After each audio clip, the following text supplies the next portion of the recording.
Ótimo, está gravando. Então, boa noite, bem-vindas, bem-vindos a mais um encontro síncrono do componente Fundamentos de Físicas para o Ensino de Ciências, né?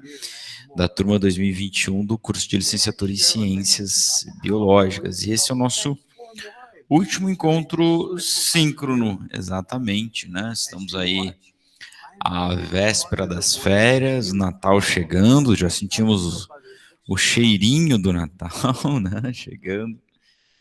E é isso aí. Semestre, estávamos agora falando, né? Um semestre bem desafiador aí, no remoto, nas atividades, nos componentes condensados, né?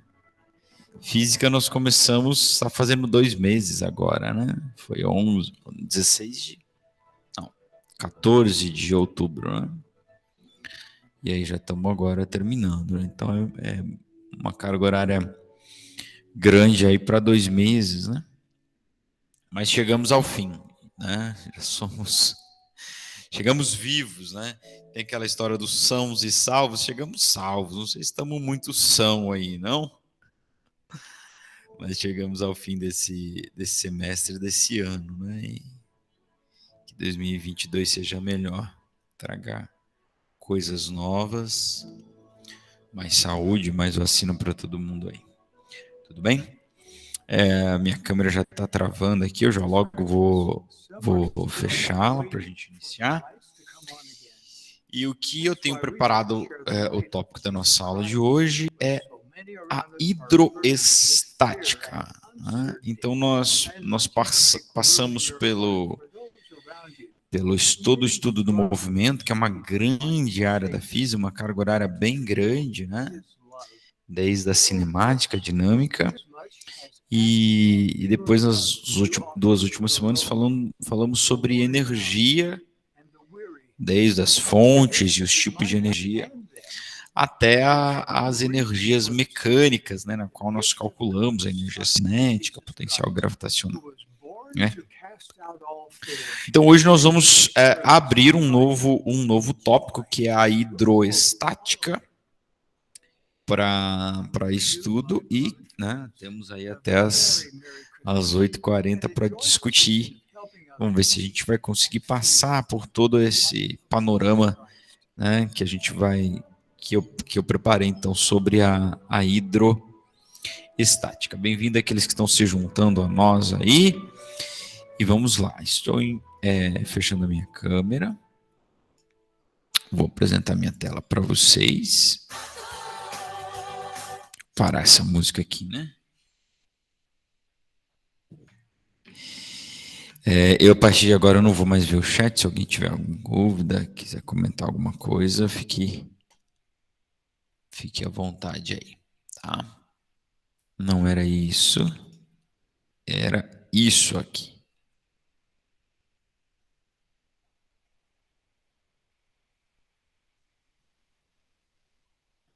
Muito bem, a tela está apresentando aí, né? Tudo certo?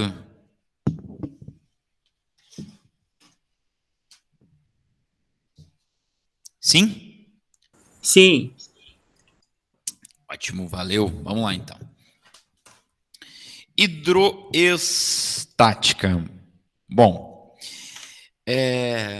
a hidroestática, então, é um ramo da física que a gente vai estudar como é o comportamento de corpos, né, em repouso dentro de um fluido. Né? O que é um fluido? Então, a matéria tem condição de em condições de exibir o movimento relativo entre partes que o compõem. Então, isso pode ser um gás ou um líquido. Então, a água é um fluido, né? E o ar também é um fluido, né? O ar também é um fluido. Então, tanto o gás como a água. Então, são caracterizados por não ter uma forma definida, né? Nenhum volume, às vezes, nenhum volume também não é definido, né? Na hidrostática, estamos interessados em estudar os corpos em equilíbrio, ou seja, aqueles corpos que estejam em repouso, né? Então, daí o estática, né, no nome. Hidro, lembra a água, né, que é o principal fluido que a gente vai estudar, né? E estática, porque nós estamos estudando os corpos que estão dentro, imerso em um fluido em repouso, né? Se o corpo começar a se mover aceleradamente dentro de um fluido, aí nós vamos passar para hidrodinâmica, que é que traz alguns conceitos bem complexos, né? Por exemplo, por que o avião decola? Né? Então, isso é hidrodinâmica, é um corpo se movendo dentro de um fluido com aceleração. Lembre-se que o ar é um fluido. Então vai ter uma série de coisas ali, um pouco mais complexas, claro que é hidrostática, e que vai resultar nisso, né, de um corpo que se move, dependendo do ângulo ali e tal, ele consegue decolar, vamos dizer assim. Fluido é aquilo que pode fluir, ótima explicação, né, ou escoar, né. Não explica muita coisa, mas isso inclui líquidos e gases. Dizer que fluidos são os líquidos e os gases é uma boa uma boa explicação, certo?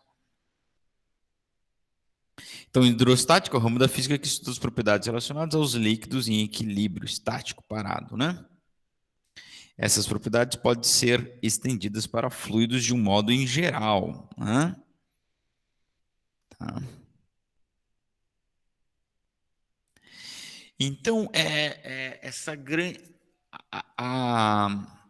um evento muito importante para a hidrostática ou para a hidráulica na física, né? Hidrostática, hidrodinâmica, hidráulica, né? São todos esses componentes. Claro, nós vamos aqui falar daquela que é mais simples, né? Pensando sempre na ementa, no que corresponderia a, a uma aula ministrada, quem sabe no no ensino fundamental, não é? Então, nós não vamos nem para a hidráulica, nem para a hidrodinâmica, ficar apenas na hidrostática. Mas um evento muito importante é um evento que talvez você já tenha ouvido falar, que é de Arquimedes, quando ele solta aquele grande grito do Eureka, né? Eureka, né? Qual é o contexto disso tudo, né? Então, a história conta que havia um rei, né? Estava encomendando uma coroa, ou que havia encomendado uma coroa para um ourives, e ele deu certa quantidade de ouro para ele, e ele começou a desconfiar que o ourives tinha surrupiado parte do ouro, né? Ou seja, tinha ficado com parte do ouro para ele, não tinha usado todo o ouro na fabricação da coroa, ou seja, que aquele material tinha outro material ali envolto, não é? E aí, então, esse rei incumbe o Arquimedes de Saracuze, outro sábio, de determinar quanto de ouro tinha ali naquela coroa, né? Acontece que a forma irregular da peça não permitia um cálculo de volume daquilo, né? Porque a gente já conhecia-se o conceito de densidade, que a gente vai daqui a pouco explanar um pouquinho mais, que é a razão entre massa e volume de um material, né? Então eu poderia pesar a coroa e poderia calcular o volume dela, e a razão entre massa e volume é o conhecido como densidade. Isso era conhecido para ouro, ele poderia comparar isso com a densidade do ouro. Acontece que a forma irregular da coroa impedia que Arquimedes determinasse o volume da coroa, né? Até que então conta-se a história, não posso afirmar com certeza se foi exatamente assim que aconteceu, ou se isso é uma falácia, vamos dizer assim, conta a história que enquanto Arquimedes banhava-se em uma banheira, né, e não em um chuveiro, aliás, como não existia naquela época, né? Banhava-se em uma banheira, ele teve a grande epifania, a grande ideia. E aí ele sai, então, nu da banheira, gritando a famosa expressão eureka, eu achei, eu consegui, é isso, né? Esse é o significado. Eureka, essa palavra talvez se tornou mais conhecida do que a própria história. Qual é a grande ideia de Arquimedes aqui para determinar a massa da coroa? A grande ideia é que quando ele submerge, é uma palavra bonita para dizer, quando ele afunda um corpo em um fluido, um líquido, no caso, a água, por exemplo, tá? Há um deslocar do líquido. Arquimedes percebeu que quando ele entrava na banheira, o nível da água subia. Tá? E algo que pode parecer óbvio para nós hoje, mas não era naquela época, é que por que esse nível sobe? Tá? Esse nível sobe porque o meu corpo tem um certo volume e quando eu entro então na água, eu estou ocupando um espaço que era ocupado pela água. Então, o nível da água sobe. Então, o Arquimedes tem essa grande ideia, então, e ele postula, né? Ele descreve o que ele entende por ser uma lei ali, né? Não chega a ser uma lei, é um postulado, lei é algo, né? Que viria a ser depois, né? Que é verificado, testado, experimentado. Tá bom? E qual é essa grande ideia, essa grande lei? É a seguinte, que quando você então submerge um corpo, o líquido que é deslocado, o volume do líquido deslocado é igual ao volume do corpo submerso. Tá? Então, é claro, uma banheira ela não tem gradação, ela não é um becker de laboratório, né? Que eu posso medir qual é o nível da água que subiu, mas se eu pudesse calcular quanto de água subiu, esse seria o volume do corpo que foi mergulhado na banheira. Então, Arquimedes pôde fazer um experimento para determinar qual é o volume da coroa. Tá certo?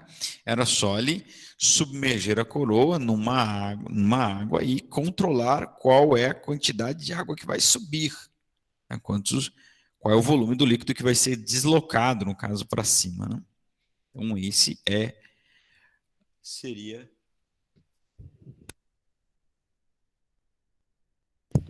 perdão, seria, então, o volume do corpo. Tá? Então, como eu disse para vocês, essa ideia vai se basear no conceito de densidade, né? Densidade de um corpo. Então, a densidade ρ, dado pela letra grega, né? Rho, não parece um P, mas é o Rho, tá? É obtida pelo quociente entre quantidade de massa, ou quantidade de matéria, e volume, né? É aquilo que eu já havia dito. Densidade é a divisão, né? Quociente é divisão. Tá? Em unidades do SI, quilograma por metro cúbico. Tá? Densidade é um conceito interessante, porque ele também é o conceito que vai definir se um corpo vai afundar ou não em certo fluido. Tá? Para que um corpo afunde em um certo fluido, ele precisa ser mais denso que o fluido. Então, quando nós mostramos aquele vídeo lá da pena caindo com a bola de boliche, nós falamos, olha, se você não estiver no vácuo, se você estiver no ar, as duas não vão cair junto. Tá? Por quê? Porque a densidade da pena é próxima do ar, então ela tem uma dificuldade para submergir no ar. Então, você precisa lembrar que o ar é um fluido. O seu comportamento é semelhante ao da água. Então, a gente está aqui na figura, né? Um ovo na água salgada não afunda, porque a água salgada é mais densa do que a água doce. E o fogo na água doce, o ovo na água doce, ele afunda. Há quem diz que você pode determinar se o ovo está podre ou não, né? Se ele afundar, ele está bom. Se ele boiar na água doce, ele está estragado. Então, esse conceito de densidade é um conceito interessante, né? Então, quando a gente tem aquela brincadeira, né, do boia ou afunda, né? Que a gente pode fazer com as crianças, inclusive dos primeiros anos lá do ensino fundamental, né? Primeiro ano, segundo, terceiro ano. Mas por que não fazer, de repente, com os últimos anos do ensino fundamental, sétimo, oitavo, nono ano, né? Claro, mas aí trazendo o conceito de densidade, né? A brincadeira que tinha no Domingo Legal, no Passou Repassa, sei lá. Pega vários corpos e vai jogando ali na água e vamos ver se boia ou afunda. O que afundar é porque tem uma densidade maior do que a água. Tá? E o que boiar é porque tem uma densidade menor do que a água. Tá?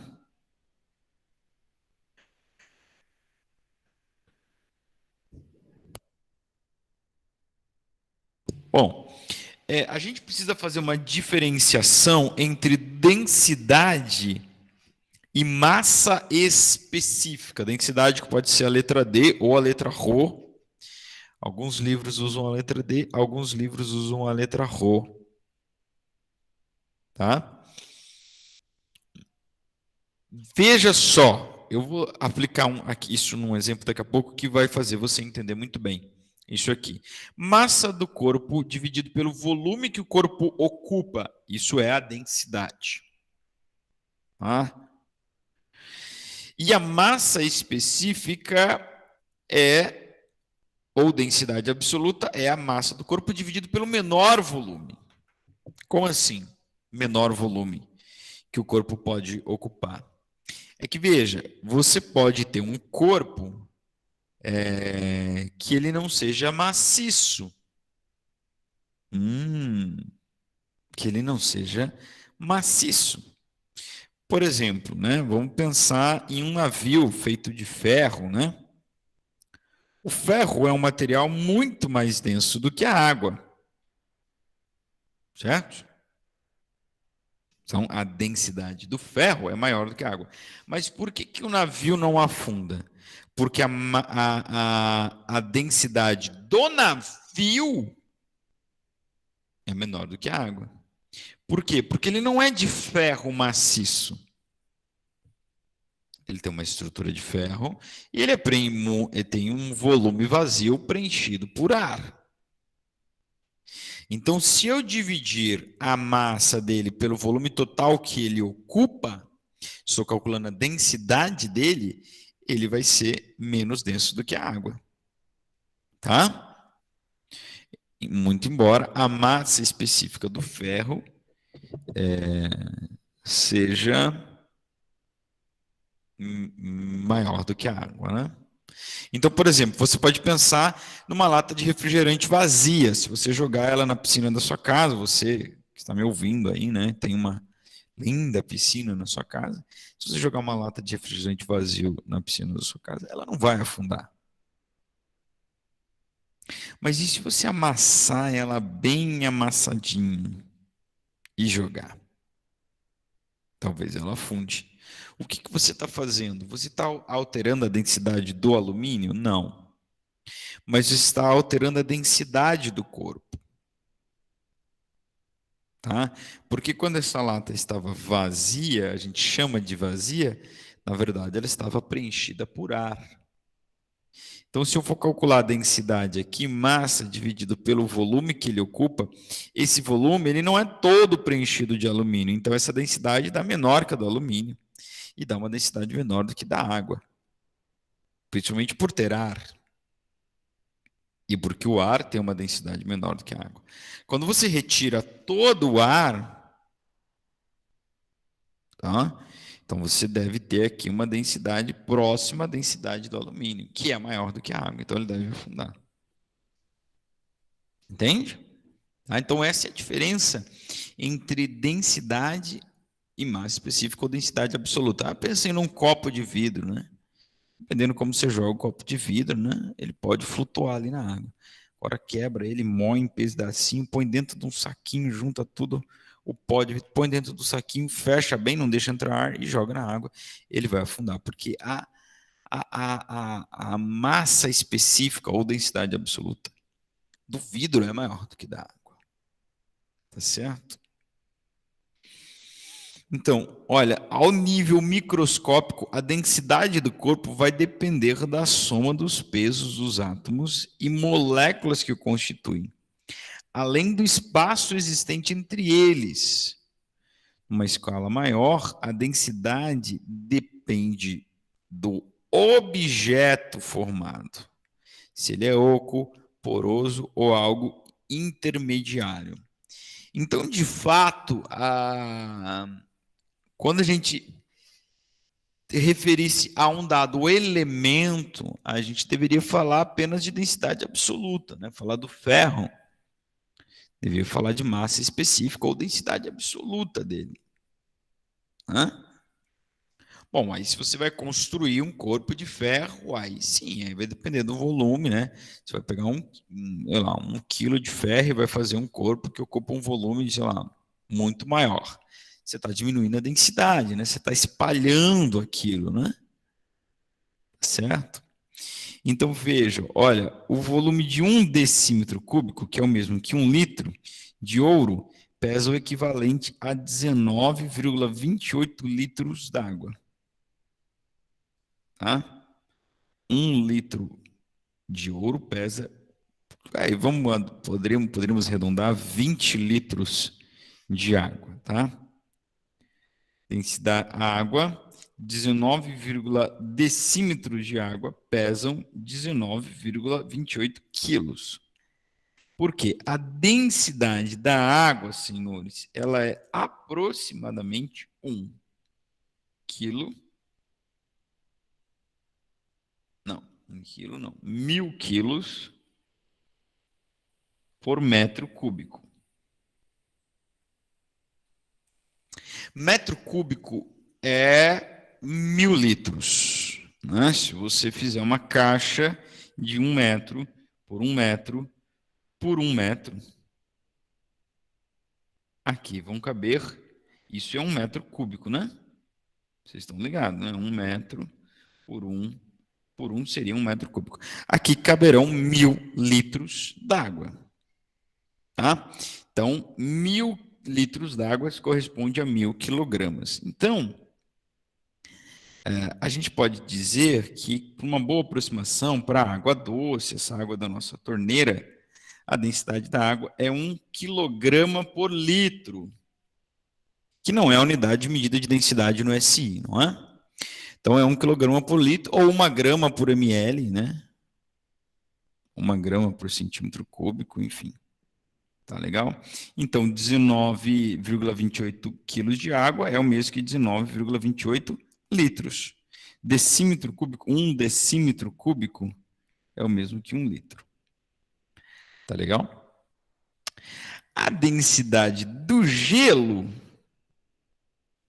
ela é um pouco menor que a densidade da água. Tá? Por isso que parte do iceberg fica submerso, e a maior parte, aliás, fica submerso, né? E a menor parte está ali, acima do nível da água. Por quê? Daqui a pouco nós vamos entender, né, quais as forças que vão estar envolvidas aí, que vão definir o corpo afunda, não, quer dizer, que define se afunda ou não, é a densidade, né? Mas quanto que não afunda? Afunda metade, parcialmente, boia completamente, vai para o fundo. A gente vai ver que tem uma força especial que aparece aqui, chamada de empuxo. Tá? E a teoria, então, do iceberg, né, é o que se pode se dizer de uma aula, de uma boa preparação de aula, né, que a sua preparação, a maior parte não é vista, né? Você deve investir o tempo que você investe na preparação e a parte aqui é o que o seu aluno vê, não é? Então, esses tempos estava atrás rolando um memezinho no Instagram, né? O cara perguntando: "Ah, se é verdade que os professores estudam para preparar a aula?" Não, não, a gente recebe por inspiração divina, né? Então, enfim, fechado esse parênteses aí sobre a vida do professor. Vamos aplicar o conceito de densidade, apenas o conceito de densidade, num exercício aqui. Eu não acabei nem numerando os exercícios hoje, né? Nós vamos fazendo eles aqui junto com cada conceito que nós fomos verificando, tá? Fomos aprendendo. A ideia é bem simples. Ele pergunta qual é a massa de um corpo de ferro de 1 m³ de volume. Este corpo é feito de ferro, né? Um corpo maciço, obviamente.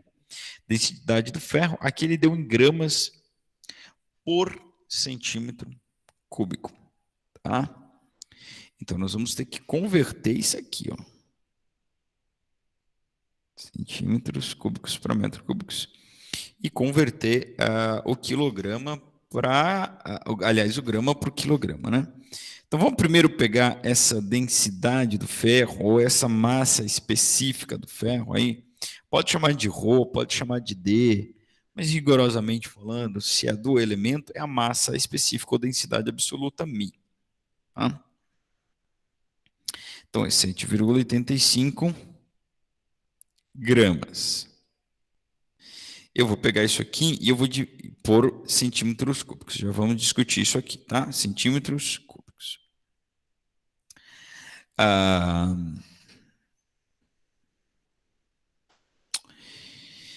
Para que essa grama vire quilograma, eu vou dividir isso aqui por 1000, tá bom? Então vai ficar assim, 1.000, eita, 1.000 é 7,8 dividido por 1000, e aqui embaixo no denominador.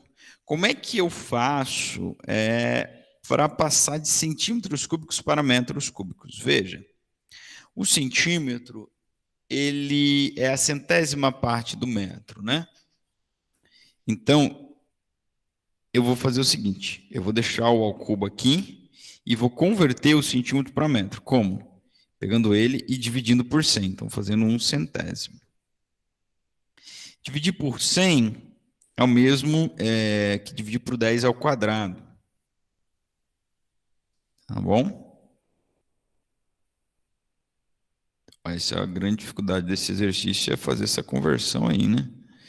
Então aqui vai dar 0,00785 de quilogramas, né, agora. E esse cara aqui eu vou escrever assim, ó, 10 na menos 2, porque é o dividido pelo 1 dividido por 100, né? O centímetro é 10 na menos 2 metros, elevado ao cubo. E aí, quando eu tenho uma potência elevada a outra potência, eu multiplico os expoentes, tá legal? Multiplico os expoentes. Então, essa densidade, pura matemática até aqui, né? Estamos aplicando nenhum conceito de matemática, professor. Vai ficar assim, eu vou manter a base e multiplicar os expoentes. Certo?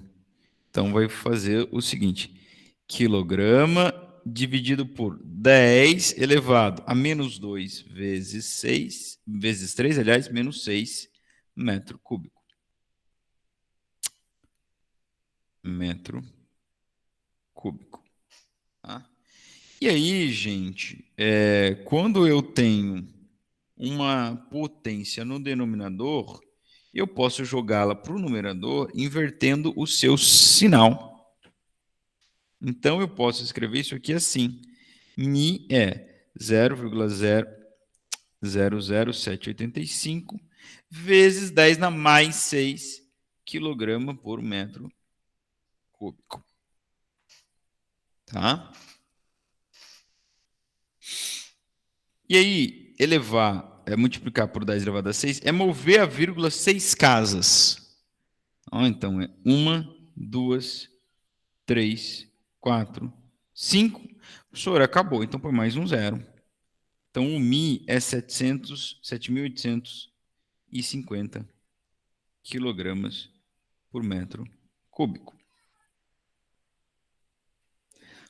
Fizemos tudo isso para chegar à conclusão que para converter esse cara para quilograma por metro cúbico, eu só tenho que multiplicar por 1.000, né? Eu só tenho que multiplicar por 1.000, porque esse cara aqui eu divido por 1.000 e esse cara eu multiplico, então, por 10 na 6. Então, dividir por 10 na 3, multiplicar por 10 na 6 é o mesmo que multiplicar por 10 na 3, que é o 1.000, né? Não sei se você entendeu o que eu quis dizer, mas você que gosta aí de potência, para eu converter o 7,885, eu dividi por 1.000, que é 10 na 3, certo? E tudo isso dividido para converter, então, aqui o centímetro para metro cúbico, eu vou multiplicar por 10 na menos 6, só que ele está no denominador. Então, quando ele for para cima, fica assim, ó, 7,85, eu mando ele para cima e inverto o sinal, dividido por 1.000 e aqui multiplicado por 1.000.000. Aí fica em quilogramas por metro cúbico. Então, eu corto esse aqui, com esse 6 sobrou 3. Então, é 7,85 vezes 10 na 3, ou seja, multiplicar por 1.000.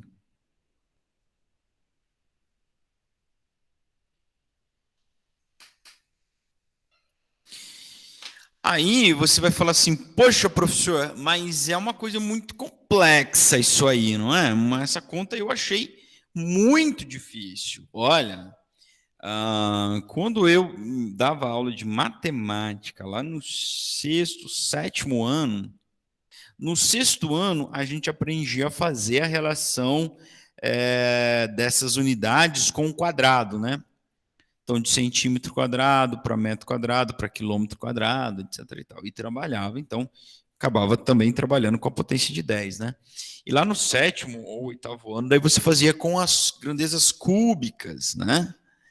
Então, não é uma coisa muito absurda assim para um aluno. Então, está dentro de um contexto que ele estuda. Claro, né? Você pode, de repente, isso não é só para isso, né? Qualquer coisa você pode, de repente, mostrar uma coisa para o aluno que faz parte da sua ementa, que teoricamente é algo que ele já estudou, e ele vai falar assim para você, não, senhor, eu nunca vi isso, ou eu não entendi nada disso. Né? Isso é parte da nossa vida enquanto professor, né? Então, a gente recebe aluno lá no ensino médio, talvez vocês trabalhem no ensino médio um dia, e você vai falar uma coisa básica, tipo a fórmula de Bhaskara. Não sei fazer, professor.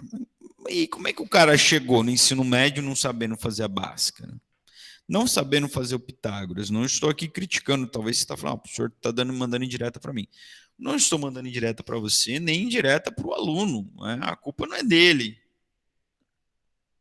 A culpa é de um sistema que o permite chegar no ensino médio sem saber resolver. Aqui eu estou dando exemplo, né, de duas coisas, né, que tangem a minha área. Uma Bhaskara, um Pitágoras, né, sem saber resolver uma questão simples como essa, 2x igual a 4. Meus alunos do ensino médio aí não tem muita dificuldade com isso. O que é para passar multiplicando, passa dividindo, o que é para passar dividindo, multiplica, enfim. E aí, gente, o que eu entendo e o que eu tento dizer para os meus alunos, e nem sempre eles entendem a pureza do meu sentimento, é que é o seguinte, ninguém tem culpa de não saber alguma coisa. Como falei, cara, não sabe? Beleza. Meu professor era ruim, minha escola era isso, minha outra escola era aquilo, e aquilo, aquele outro. Beleza. Então tá bom, eu vou te oportunizar a aprender a partir de agora. Se tu não souber, aí a culpa é sua. Não estou aqui para te julgar. Não estou aqui para apontar o dedo para tua cara. Ah, tu não sabe isso. Problema teu. Tu tem que chegar aqui sabendo. Não, o problema é meu também, né? Eu ocupei o sistema que permite o aluno chegar até lá. O sistema somos nós, né? Todos nós fazemos parte, né? Concordando ou não, culpados ou não, mas o problema também é meu, né? O problema é nosso. Enfim, dei uma devagada aqui, mas para resolver o exercício, então, a gente precisava converter essa densidade aqui para quilograma por metro cúbico. Então, professor, eu nem lembro mais qual que era a pergunta. A pergunta falava o seguinte: qual é a massa de 1 metro cúbico de ferro que tem essa densidade aqui? Tá? Então, a pergunta é: qual é a massa de um corpo que tem a densidade 7.580, opa, 7.850 quilogramas para cada metro cúbico, né?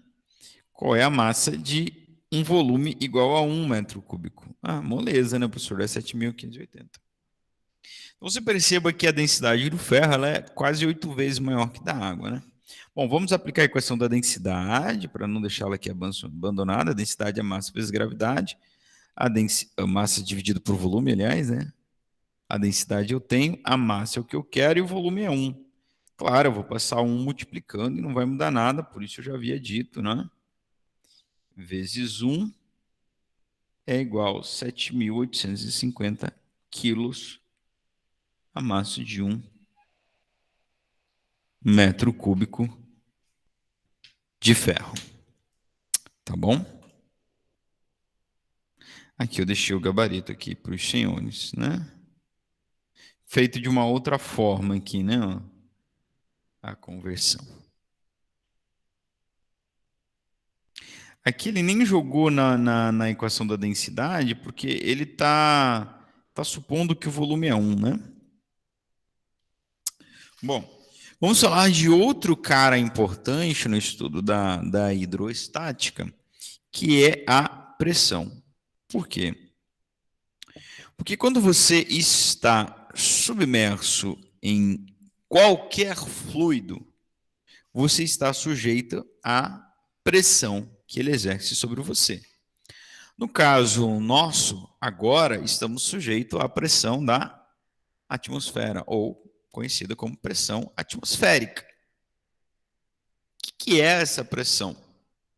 É o peso da atmosfera na Terra aplicada sobre a superfície da Terra. Por definição, senhores, senhoras e senhoritas, pressão é força dividida por área. Força aplicada sobre uma área. Então, eu disse para vocês que a pressão atmosférica é o peso da atmosfera dividido pela superfície da Terra. Peso é uma força. Superfície, matematicamente falando, é sinônimo de área. Ah, então está aqui a equação que define pressão. Pressão é força dividido por área. Ah, então, se você exerce uma grande força numa área pequenininha, você está fazendo muita pressão. É por isso que os pregos têm ponta. Por que o prego tem ponta? Para furar, professor? Não, meu bem. É porque quando eu faço uma ponta em algo, eu estou diminuindo a área de contato. E quando eu diminuo uma área de contato, com a mesma força que eu tinha antes, eu aplico uma pressão maior. Tá certo? Aliás, né, já que eu falei da brincadeira do boia e flutua, tinha uma brincadeira no Silvio Santos. Já denunciei a minha idade, né? Falar de brincadeira no Silvio Santos. Que era o seguinte: tinha uns pregos batidos parcialmente numa madeira e você tinha que ir lá e dar 3 marteladas e fazer o prego entrar na madeira. Tinha isso, dizem que tinha isso nas quermesses também da igreja, muito antigamente. Isso não, uma festa que não quase não tem mais na nossa sociedade. Mas qual era o truque por trás dessa brincadeira? O truque por trás da brincadeira era simples. Eles batiam um prego na madeira, abriam o buraco, né, para encaixar o prego, tiravam o prego, cortavam a ponta do prego e colocavam o prego no lugar. Aí, meu amor, tu pode bater ali o dia inteiro. O prego não vai. O prego não vai. Tá? Então, a pressão é isso. Inclusive, tem uma cena muito interessante que eu ia até falar de qual filme é, mas eu não vou falar porque daí não é spoiler, né? Se eu falar a cena final, mas se eu não falar de qual filme é, não é spoiler. Você pode assistir o filme, você nunca vai saber. Enfim, mas era um filme medieval, né? E aí tinha dois grupos inimigos que estavam guerreando num dia muito frio de inverno, né? E é aquelas guerras de antigamente, né? E eles vinham se olhando, um olhando de frente para o outro, um grupo, né? Aqueles pelotão de pessoas. E aí até que os caras começaram a atirar flechas, né? E eles estavam sobre um lago congelado. E um dos grupos começou a atirar flechas mirando nas pessoas que estavam na extremidade do pelotão, né? E aí, qual era o objetivo disso? O objetivo disso era matar, claro, as pessoas, mas também fazê-la com que elas se concentrassem no meio. Né? E assim foram, sempre atirando nas extremidades, né? Nas extremidades as pessoas foram se juntando mais para o meio, claro, né? E aí sabe o que aconteceu? A superfície onde eles estavam, que era a superfície de um lago congelado, gelo, se rompeu, e aí o exército todo caiu e o time vencedor venceu. Tá? O que aconteceu ali? Ali é o processo inverso, ali é um processo semelhante, aliás, né? Eu tinha um certo peso aplicado sobre a superfície do gelo, que era o peso de todas as pessoas que estavam ali em cima. Só que esse peso estava espalhado em uma certa área. Quando eu comecei a concentrar as pessoas, eu comecei a diminuir a área que essa força era aplicada, né? Diminuindo a área. Eu acabei aumentando a pressão. E é por isso que o gelo se rompeu, né? Então, por exemplo, dois blocos idênticos de massa exercem uma mesma força perpendicular sobre a superfície, força-peso. Porém, o bloco A exerce uma pressão maior que o B. Por quê? Porque a área de contato do corpo A é menor, certo? Do que a área de contato aqui do corpo B. Então, a pressão que o B exerce é menor, porque é uma mesma força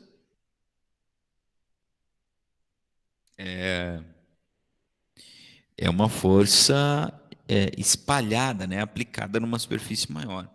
Então, por isso, se você tiver uma situação, né, andando sobre um lago congelado, acho que no Brasil isso nunca ia acontecer, né? Mas vai que, né, vocês aí que viajam para fora do país constantemente, né? Se estiver andando na superfície de um lago congelado e esse lago começar a se romper, você pode, ou se você estiver com medo daquilo se romper, você pode deitar-se no chão. Hã? Por quê? Porque o que pode quebrar o gelo é o seu peso. A força é o seu peso. Quando você está em pé, toda essa força é aplicada numa área pequena, que é a área do seu pé. De uns aí menor ainda, né? Como é o meu caso, um pezinho 38. É uma área bem pequenininha, né? Enquanto que quando você deita, tá? Você está aplicando a mesma força, tá? Numa área maior, então uma pressão menor, tá? Olha aí, então vamos aplicar aqui um exercício sobre pressão. Eu disse que a gente ia vendo os conceitos e ia fazendo as aplicações, né? Qual é a pressão causada por uma força de 12 newtons aplicada sobre uma superfície retangular de 15 por 5 centímetros? Bom, primeiro que a força tem que estar em newtons e a área tem que estar em metros quadrados, tá bom? Então vamos calcular a área desse retângulo. Como é que eu calculo a área de um retângulo? É um lado vezes o outro, né? Ou base vezes altura. Hã?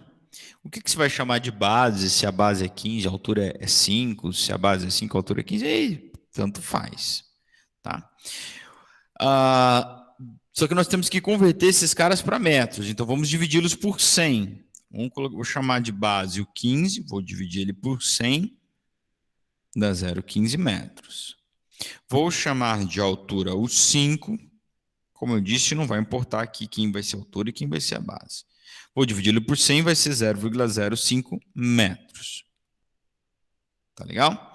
Então, a área desse retângulo, base vezes altura, vai ser 0,15 vezes 0,05.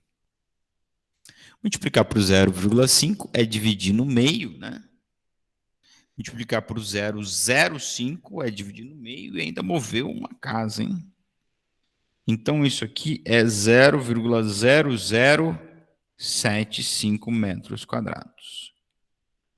Será que eu acertei essa conta, rapaz? Deixa eu conferir aqui. Se eu acertei, estou de parabéns. Cadê? 0,15 vezes 0,05. Olha só, hein? Muito very good. Tá legal? E aí, a pressão é força sobre área, né? Força em newtons, 12 dividido pela área em metros quadrados, é 0,075. Tá? Então, 12 dividido por 0,0075, 1.600 newton por metro quadrado. Tá? Só para vocês terem noção, a pressão atmosférica ao nível do mar, ela é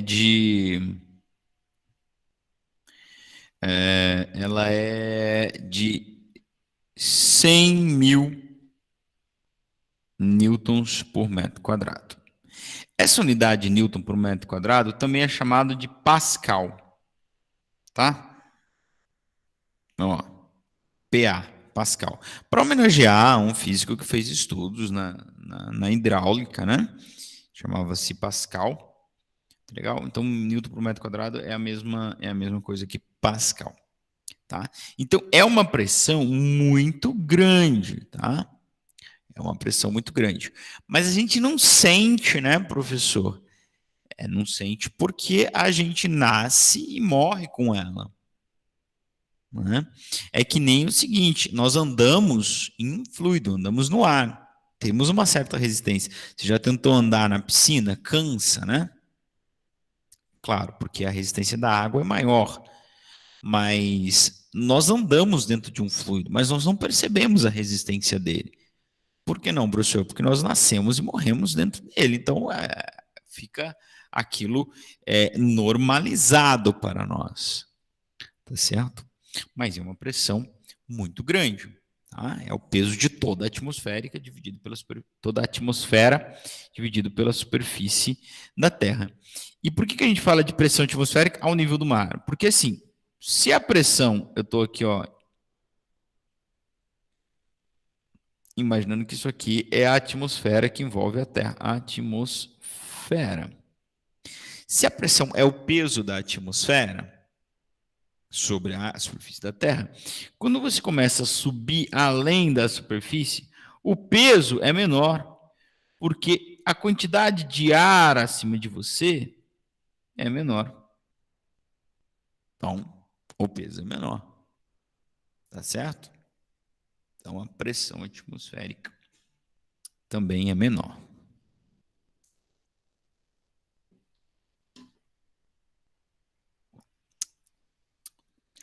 Bom, a gente também pode relacionar a pressão. Bom, nós vimos anteriormente o conceito de pressão, a própria definição de pressão. Na hidrostática, nós vamos poder relacionar a pressão que um certo fluido exerce sobre você, relacionando com a densidade do fluido e com a profundidade que você está dentro desse fluido.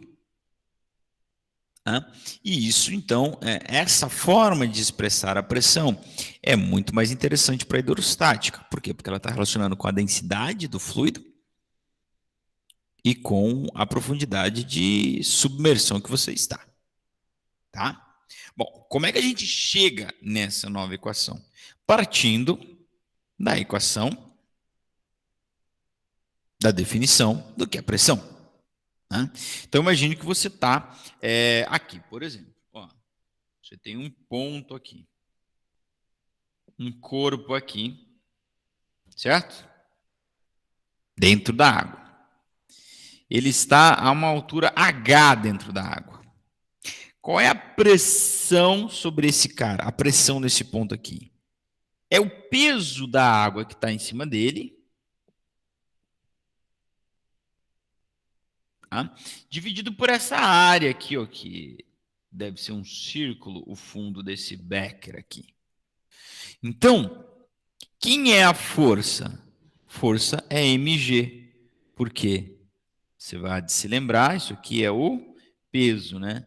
Peso é massa vezes gravidade. Peso de quem? Da água que está acima dele, né? Assim como no caso da gravidade, né? Aliás, da pressão atmosférica, é o peso do ar que está acima de nós. Tá legal?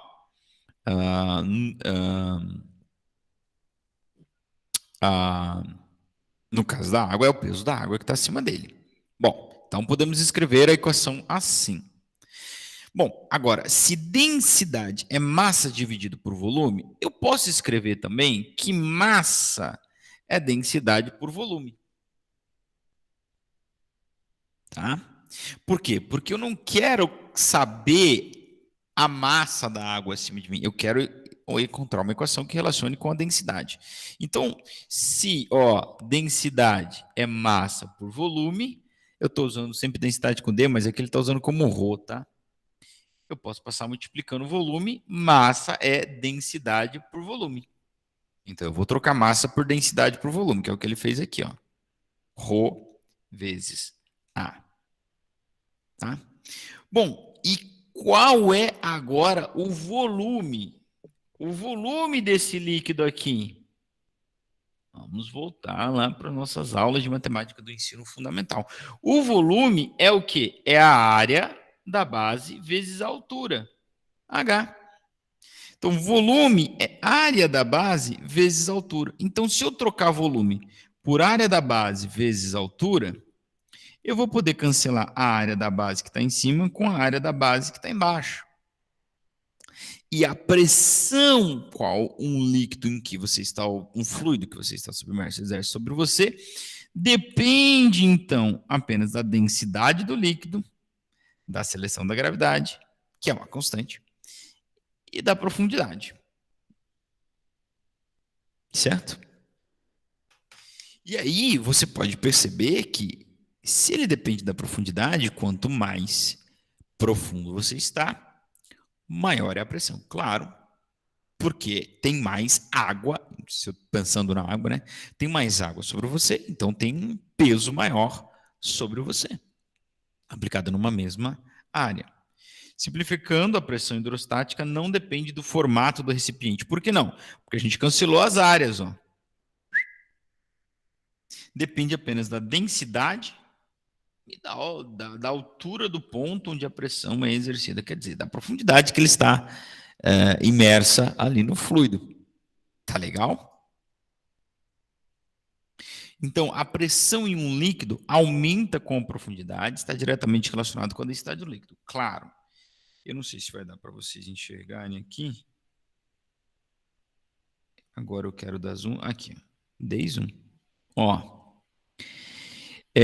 a cada 10 metros de água, mais ou menos, você vai aumentar 1 atm de pressão. O que é 1 atm?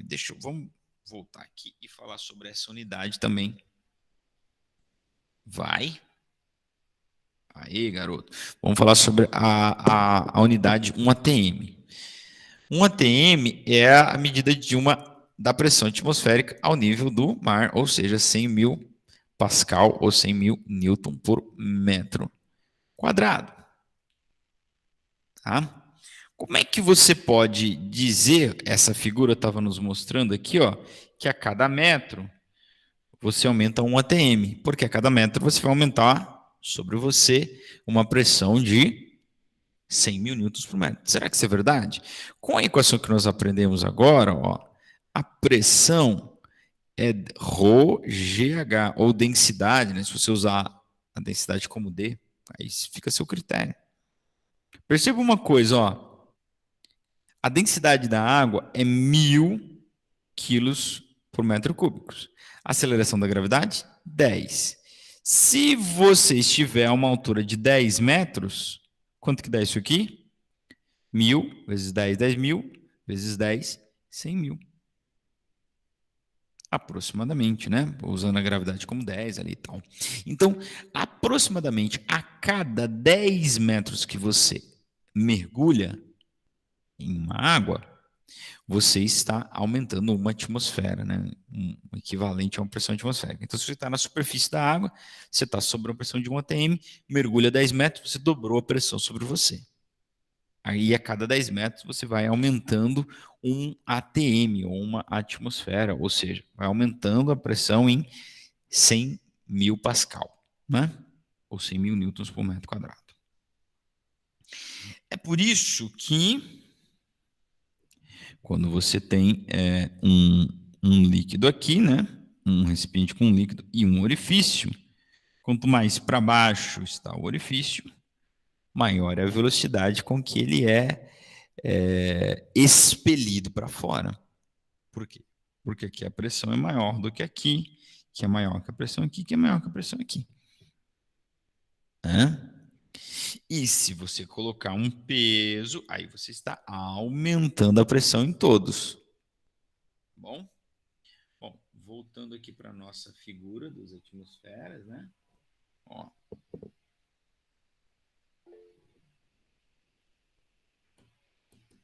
A cada 10 metros você vai aumentando 1 atm. Dei uma travada aqui, peraí. Fala, Rodrigo, você levantou Professor, a mão? essa tabela aí é só por exercício ou é uma tabela padrão? Essa que está na tela aqui agora? Isso. Não, é uma constante da nossa realidade, tá? Ah, tá. Então, vamos supor, se eu for no mar e eu mergulhar 10 metros, 50 metros, vai ser essa pressão aí. Exatamente. Tá? Exatamente. Entendi. Claro que no mar, Rodrigo, ela vai ser um pouquinho maior até, porque a água do mar, por ser salgada, ela tem uma densidade um pouquinho maior. Tá? Mas também já tem uma tabelinha pronta. A gente pode ter, porque é só pegar a densidade, é só fazer essa conta que a gente fez aqui, ó. Aqui, ó. É só pegar a densidade da água do mar, jogar aqui, e você vai ver que a cada metro que você mergulha, quanto... Aqui eu multipliquei por 10. Se você multiplicasse por 1, você ia ver quanto que dá cada metro que você mergulha de pressão, né? E poderia montar aquela tabelinha ali. Tá bom? Não, beleza. Valeu. Tranquilo. Bom, então agora nós vamos ver aqui um exercício que, inclusive, eles já estão aqui resolvidos. Ó. Qual é a pressão exercida por um fluido de densidade de 0,7 kg por metro cúbico que preenche um recipiente cilíndrico de 2 metros de altura? Então, pressão... Opa, tem um slide em branco aqui, ó. Nós aprendemos hoje que a pressão em um líquido é a densidade, a gravidade e a altura, ou altura, entenda-se, né? Esse HI é quantos metros você está submerso naquele líquido. Então, se esse líquido da questão tinha uma densidade de 0,7, a gravidade da Terra é 10. E ele está a uma altura de 2 metros, ó, estou usando tudo no SI, né? Ó, já está no SI. Aceleração da gravidade usando 10 no SI. Então dá 7 vezes 2, 14.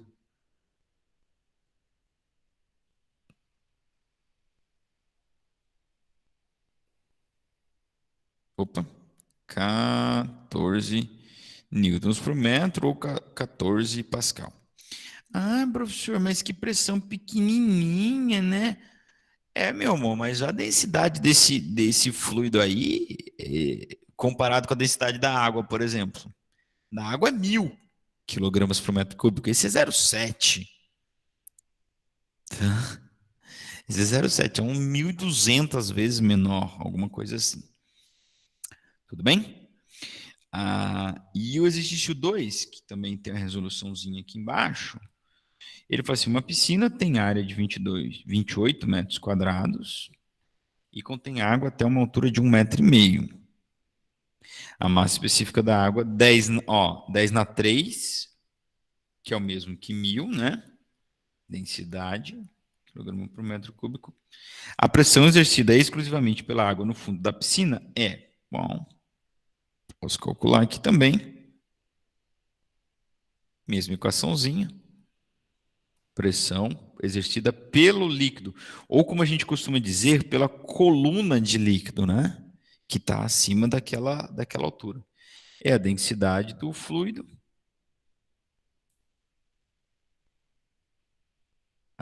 Oh, meu Deus. Oh, Jesus. A aceleração da gravidade vezes a profundidade que se encontra, né? A densidade da água é 1.000, a aceleração da gravidade é 10 e a piscina tem uma profundidade de 1,5. Então, você percebe que a área da piscina não vai importar, né? A pressão é a mesma. A área não importa, só depende dessas 3 grandezas, sendo que a aceleração da gravidade é uma constante. Então, dá 10.000 vezes 1,5, 15.000. 15.000 pascal ou newton por metro quadrado.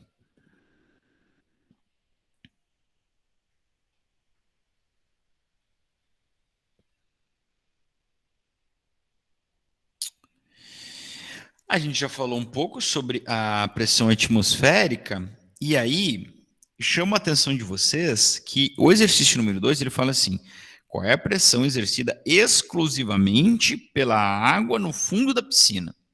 Por quê? Porque se você estivesse no fundo dessa piscina, a pressão sobre você não seria só de 15.000 pascal. Por quê?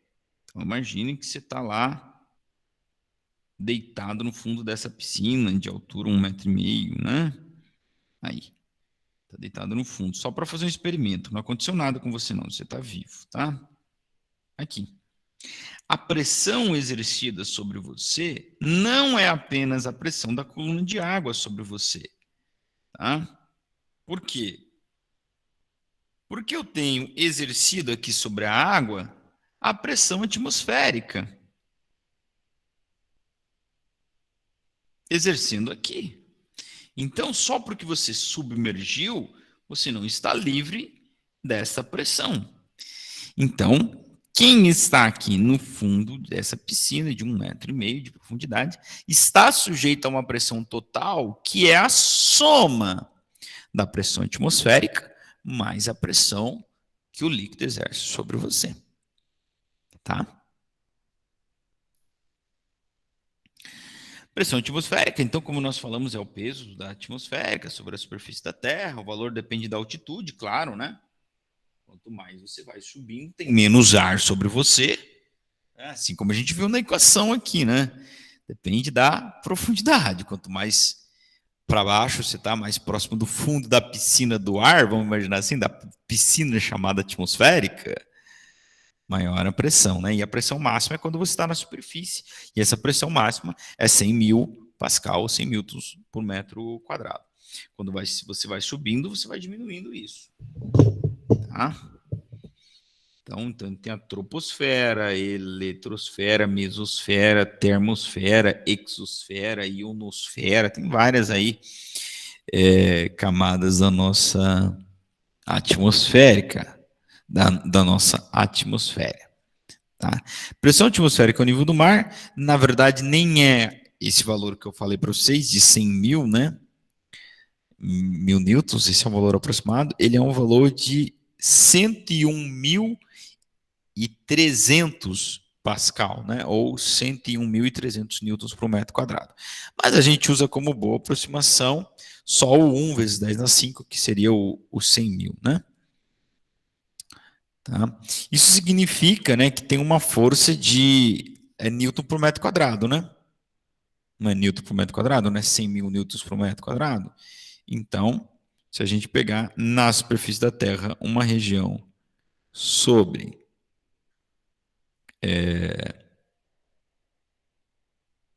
de 1 metro quadrado, 1 metro por 1 metro, a força que a atmosfera está fazendo aqui é de 100 mil newtons. 100 mil newtons em 1 metro quadrado. Tá? 100 mil newtons em 1 metro quadrado. Então a gente poderia, inclusive, calcular qual é a quantidade de ar que tem ali naquela coluna que eu defini para essa área de 1 metro quadrado, né? Porque é esse peso aí. É um peso de 100 mil newtons, ou seja, tem 10 mil quilos de ar em cima de 1 metro quadrado. Se você pegar a densidade do ar, você vai ver, né, quanto de ar tem aí em cima. Tá legal? A pressão atmosférica, ela também pode ser medida em milímetros de mercúrio, 700 milímetros de mercúrio, por causa desse experimento aqui, não é? É um experimento que foi feito para uma coluna de ar. Então, quando você a pressão atmosfera aqui, ela vai fazer um líquido subir até o líquido que ela vai deslocar aqui é 76 centímetros de mercúrio, né? Se o líquido for mercúrio, ou 780 milímetros, né, de mercúrio, como é mais comum aparecer. Então, por isso que tem também essa nomenclatura. Talvez você esteja se perguntando aí qual é a relação desta pressão com a pressão arterial que a gente mede em 12/8. Bom, esses 12/8, na verdade, não são medidas de pressão. Tá? Não são medidas de pressão, mas eles estão relacionados à pressão, porque é quanto que o sangue está sendo bombeado aí, né? O seu coração, ele é uma máquina de bombear sangue, né?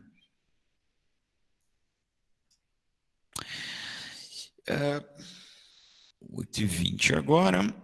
Deixa eu só ver uma coisa aqui.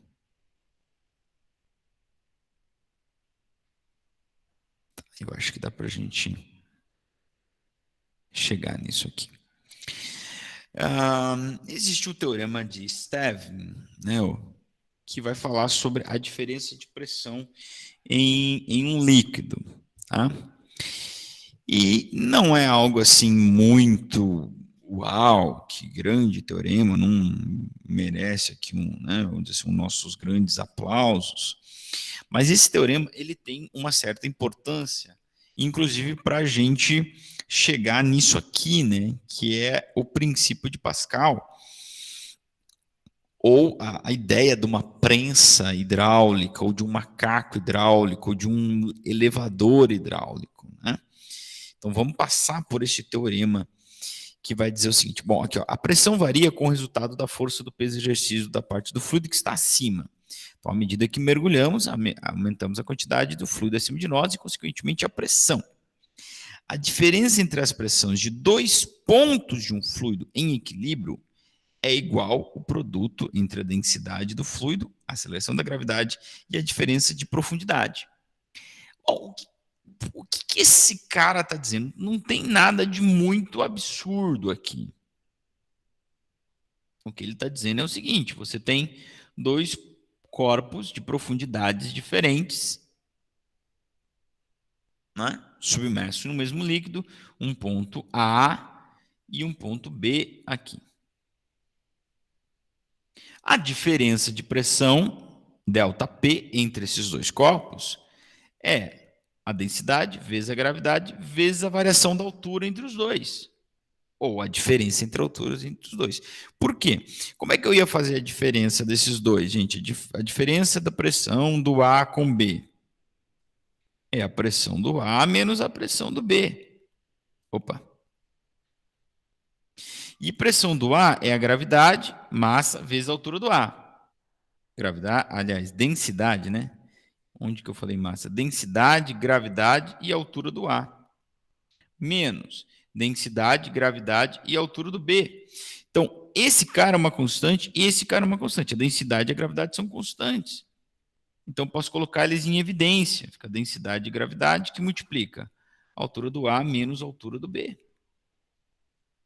Então, a diferença de pressão entre os dois depende apenas da diferença de altura.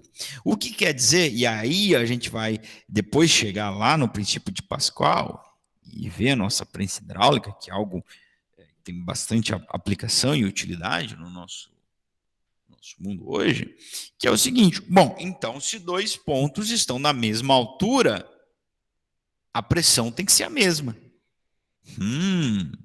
Isso aí é mais interessante, que daí tem a sacada de Pascal, né? Então guarda isso aí, tá? Podemos concluir que todos os pontos a uma mesma profundidade em um fluido homogêneo estão sujeitos à mesma pressão. E isso é mais importante do que dizer que a diferença de pressão depende apenas da diferença de altura. E conclui o inverso. Então, que se a altura for a mesma, então não tem diferença de pressão. Tá legal?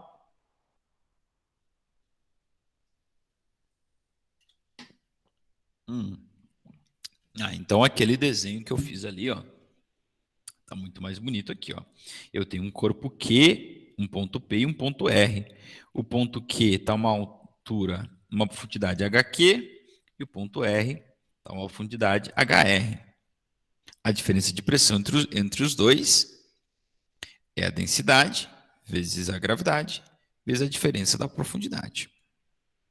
Tá legal? Ó, agora me calhou de colocar 1 no exercício, mas aí também não, né? Espera aí que não tá certo isso. Espera aí, vamos tirar esse 1 daqui. E não consigo tá como figura. Então vocês vão me perdoar aí, cara.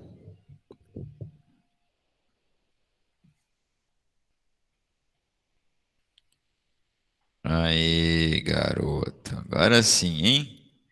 Não colocou número em nenhum questão, agora quer vir pôr um 1 aqui, tá louco, né?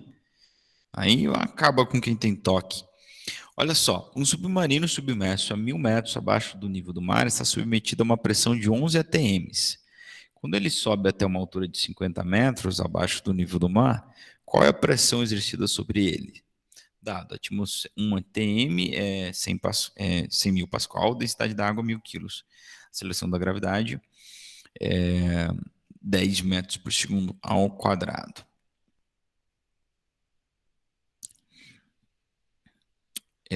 o que ele pergunta aqui, ó, qual é a pressão exercida sobre ele quando ele estiver a 50 metros. Então, a pressão exercida sobre ele, nem precisa usar o teorema de Stevin, porque a pressão exercida sobre ele, que está quando estiver a 50 metros, é a densidade vezes a gravidade vezes 50 metros. Não tem nenhum problema, tá? Ó, a densidade é 1000, gravidade 10, já fizemos essa conta hoje, isso aí dá 500.000 newtons por metro quadrado, ou 500.000 pascal, ou 5 atms. Então ele estava a 11 e foi para 5, então nem perguntou a diferença aqui, tá? Eu acho que o exercício até calculou a diferença, né? Calculou o ΔP, mas não foi isso que foi pedido, não. Quando ele sobe até uma altura de 50, qual é a pressão ao nível do mar sobre ele? A pressão ao nível do mar, beleza, ele está a uma altura de 50, tá aí, 5 atms. Né? Como a gente já tinha falado anteriormente, se você usar a densidade da água como 1, então cada 10 metros, 1 atm. 50 metros, 5 atms. Bom, então o princípio de Pascal. Então, se a gente tem a ideia de que a pressão, a gente saiu lá do teorema de Stevin e chegou à conclusão de que a pressão é a mesma em pontos que têm a mesma altura, então se eu pegar aqui, ó, por exemplo, este ponto aqui e este ponto aqui, e eles estão à mesma altura, ó, H, eles vão estar à mesma pressão. Tá. Qual é a sacada de Pascal, aliás, né? Que revolucionou as paradas todas aí. Ó. Uma das propriedades mais interessantes de um líquido é que acaba resultando em aplicações úteis, é que quando há um aumento da pressão sobre uma superfície superior, se transmite em todos os pontos. Qual é o lance, gente? Veja, você precisa voltar na definição de pressão. Então, ó, aqui ele chamou de A1. Não, aqui são as áreas, né? Aqui eu tenho uma área menor e aqui eu tenho uma área maior. E você precisa lembrar que pressão é força sobre a área, tá? Então, se eu tenho aqui neste ponto 1, já que chamou de A1 ali, vou chamar esse ponto de 1, e aqui eu tenho no ponto 2. Se as pressões são iguais, logo F1 sobre a área 1 vai ser igual a F2 sobre a área 2. Então, aqui eu tenho uma área e estou exercendo uma pressão sobre essa área aqui. E a grande sacada é que é o seguinte, se eu, então, multiplicar uma área, né, por exemplo, se a área 2 for muito maior que a área 1, eu terei que multiplicar a força para compensar o aumento da área. É por isso que vocês estão vendo aqui no desenho a área 2 ser muito maior que a área 1. Pois ela sendo muito maior que a área 1, vai fazer com que a força aplicada sobre essa área aqui seja muito maior também. Então, quando eu faço uma pequena força aqui, ela é multiplicada, porque aqui eu tenho uma área que é múltipla da área 1. Entende? Então, daí eu tenho a ideia da prensa hidráulica, do macaco hidráulico, do elevador hidráulico, etc, etc, etc. Eu tenho uma área pequenininha e aí, numa outra região, uma área grande. Então, a força que eu aplico na área pequenininha, ela é multiplicada. Por quanto, professor? Por quantas vezes a área 2 for maior, no nosso caso aqui, né? A área 2 for maior que a área 1. Se a área 2 for 1000 vezes maior que a área 1, a força é multiplicada por 1000. Tá? Por quê? Porque se eles estão à mesma altura, então você volta lá na ideia de Steven, e aí Pascal vem e saca isso. Então, há uma transferência. Uma pressão que se aplica em um fluido se transmite integralmente em todos os seus pontos com as paredes do recipiente que as contém. Então, a pressão daqui vai ter que ser a mesma daqui. Então, a força vai acabar se multiplicando se a área aqui é muitas vezes maior que a área aqui. Tá certo?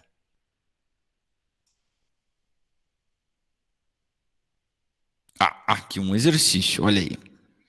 A ferramenta usada em oficinas mecânicas para levantar carros chama-se macaco hidráulico. Em uma situação, é preciso levantar um carro de massa 1000 quilos. Então, a força que eu tenho que fazer não é 1000, né? É 10.000, lembre-se disso. Tem que fazer uma força de 10.000, que é o peso do carro. Massa vezes gravidade, tá? A superfície usada para levantar o carro tem área de 4 metros. E a superfície e a área na aplicação de força é igual a 0,025 metros quadrados. Dado o desenho, qual é a força aplicada para levantar o carro? A mínima força aplicada. Deixa eu colocar aqui, espera só um minuto, gente. Deixa eu colocar um slide aqui que a gente vai resolver esse exercício aqui. Está resolvido ali mesmo.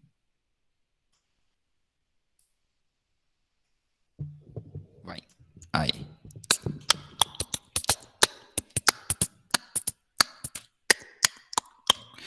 Qual é, então, a ideia do teorema de Pascal?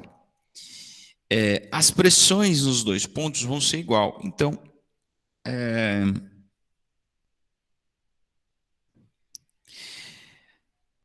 a força no ponto 1 dividido pela área do ponto 1 tem que ser igual à força do ponto 2 dividido pela área do ponto 2. Aqui, o que você vai chamar de 1, o que você vai chamar de 2, pouco importa. Se tu vai chamar de A e B, pouco importa, tá? Eu vou chamar de área 1 a área que tem que está o carro, então 4 metros. E área 2 é 0,025 metros quadrados. Até o meu computador está querendo férias aqui. Bom, o lance desse exercício é perguntar qual é a... eu chamei a área 2 da pequenininha. Então, o lance é perguntar qual é a força F2 que eu vou precisar aplicar para erguer um carro de massa 1000 quilos. Então, eu tenho que a F1 tem que ser igual ao peso do carro, que é massa vezes gravidade, ou seja, 1000 vezes 10, né? Já devia estar meio automático isso para nós, né? Um corpo de 1000 quilos, o peso dele é 10.000 newtons, tá? Então, o F1 tem que ser no mínimo igual ao peso do carro para levantar ele. Tá? Então, eu posso calcular qual é a mínima força. Tá? Qual é o fator de multiplicação aqui? Ó? Se você determinar qual é o fator de multiplicação aqui, você determinou quantas vezes a força vai ser menor que 10.000. Tá? Tu divide aí 4 por 0,0025, faz uma regra de 3. Beleza. Não é nada muito diferente do que a gente vai fazer aqui, ó. Só que aqui eu vou jogar, então, tudo na equação, bonitinho, né? Professor. Certo? Olha aí. Então, o F1 é o peso do carro, a área 1 é 4 metros. Tá? A força 2 é quem eu estou procurando, sendo que a área 2 é 0,025 metros quadrados.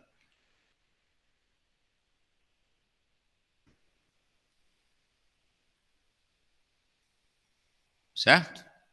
Bom, lembrando que o peso, então, é 10.000 dividido por 4 igual a F2 dividido por 0,0025. Tá? Eu posso dividir esses dois, dá 2.500 igual a F2 vezes 0,0025. Vou passar esse cara multiplicando agora.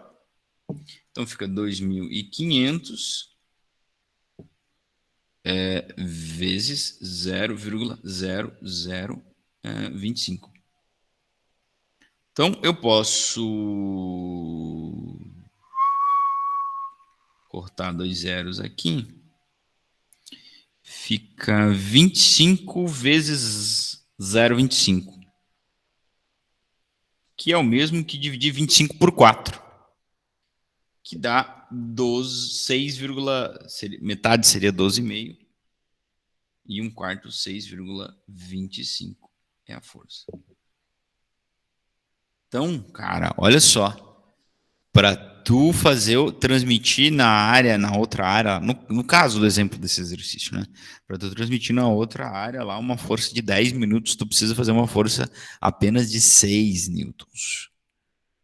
Né? 6 newtons. Então, sei lá, quase o fator aqui multiplicativo é quase 2.000 vezes, né? 6 newtons equivale a uma força de 10.000 newtons. Pessoas, nós vamos encerrar por aqui. Acho que falamos bastante sobre a hidroestática. Faltou a parte do empuxo que eu queria falar para vocês, né? O princípio do Arquimedes. Lembra lá da historinha, não? Quando você submerge um corpo, você desloca um líquido, que é igual ao volume do corpo. Tá? E o empuxo seria igual ao peso desse líquido. Então, é massa, densidade vezes volume, que é massa vezes gravidade. Ó. Isso aqui é massa vezes gravidade. Quem que é o empuxo? É uma força, né, que quando você mergulha um corpo, ela aparece no sentido contrário, né? Então, por isso que erguer uma coisa que está debaixo da água é mais leve, né? É mais fácil. Enfim, esse empuxo também é uma coisa bastante interessante aqui. Tá? Mas, infelizmente, por causa do horário, isso aqui vai ficar para vocês darem uma olhadinha, quem sabe num dia, onde vocês estiverem pensando em preparar uma aula sobre a hidrostática. Então é isso, pessoas. Nós vamos encerrando por aqui o nosso curso. Eu vou ler o nome daqueles que estão presentes aqui, tá? Para registro da chamada, nessa quinta-feira, 16 de dezembro. E assim também nós nos despedimos. Eu estou todo travado aqui. Vocês ainda conseguem me ouvir?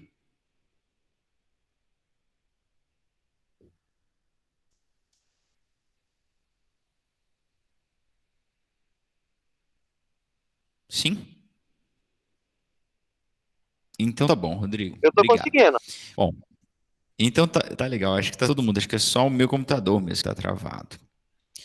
Pessoal, então leia os nomes e cada nome lido aqui, sinta-se, por favor, abraçado aí. E espero nos encontrarmos presencialmente no ano que vem, no campus, nos corredores do campus.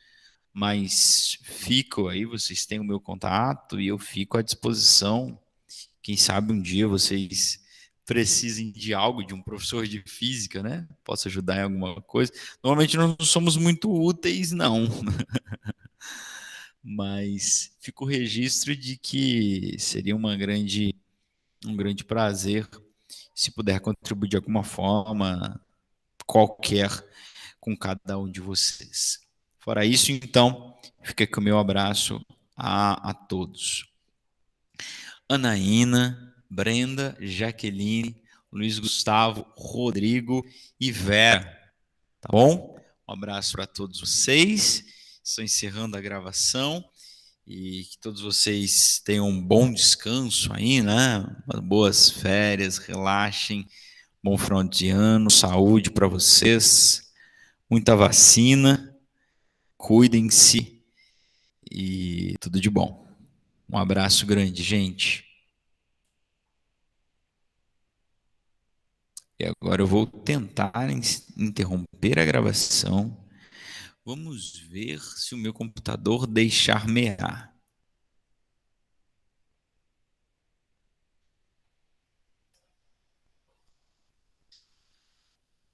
Feliz Natal, Rodrigo, valeu também. Até uma próxima aí.